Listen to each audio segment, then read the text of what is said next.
Praise the Lord. ஒரு நிமிடம் உங்களோடு எனக்கு பிரியமானவர்களே, இயேசு உங்களை நேசிக்கிறார்.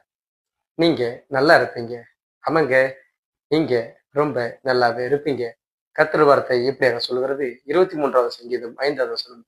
என் சத்துருக்களுக்கு முன்பதாக எனக்கு ஒரு பந்தி ஆயத்தப்படுத்தி என் தலையை எண்ணெயால் அபிஷேகம் பண்ணுகிறீர், என் பாத்திரம் நிரம்பி ஒழுகிறது. ஆமென். ஆமாம், எனக்கு மிகவும் பிரியமானவர்களே, அடிமையாக இருக்கிறவர்களை ஆளுகை செய்வதற்கு முன்பதாக சரிக்கு சமமாக உட்கார பண்ணுகிறார். ஆமாங்க, நம்ம எதிரியாக பார்க்கிறவர்களுக்கு முன்பதாகவும், நம்மை உதாசீனப்படுத்துவதற்கு முன்பதாகவும், நம்மை வேண்டாம் என்று ஒதுக்கினவருக்கு முன்பதாகவும் நமக்கு வெற்றிகளை ஆயத்தப்படுத்தி நம் தலையை உயர்த்தி நம்முடைய வாழ்க்கையிலே ஆசீர்வாதங்களை நிரம்பி ஓடச் செய்கிறார். ஆமீன். ஆமாம், எனக்கு மிகவும் பிரியமானவர்களே, ஏனென்றால் கர்த்தர் நம்மோடு கூட இருக்கிறார் என்பதை அவர்களும் அறிந்து கொள்ளும்படிக்காக. ஆமாம், எனக்கு மிகவும் பிரியமானவர்களே, கர்த்தர் உங்களோடு கூட இருக்கிறார்.